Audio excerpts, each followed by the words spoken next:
G'day cocktail lovers, time for another concoction in the kitchen, namely barrel aging time. When I barrel age cocktails, I like to go with a really boozy cocktail because I think those flavors work well with the barrel aging process.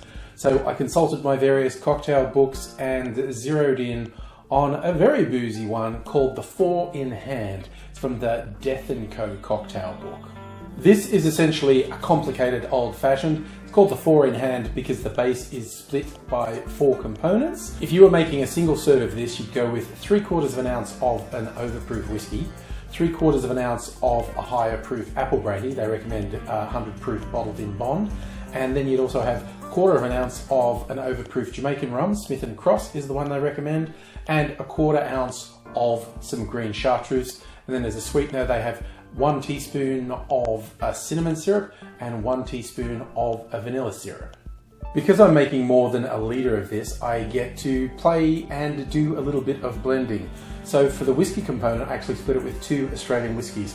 Upshot's Cask Strength, which is 64% ABV, and Archie Rose's Red Gums Smoked Whiskey, which is, let me see, it is 53% alcohol by volume. For the brandy component, I split that between some Calvados and some Australian brandy. It was 200 mils of each of these went in. For the other components, I used as they recommended, but in terms of volumes, for the Smith & Cross rum, I used 130 mils, and the green Chartreuse, also 130 mils. And for the 2 syrups, I used 90 mils each of cinnamon syrup and vanilla syrup.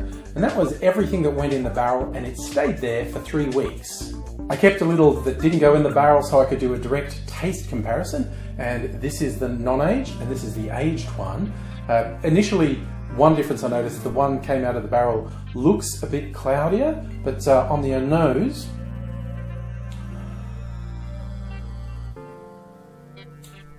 the barrel aged one does smell a bit softer, but they both smell very boozy.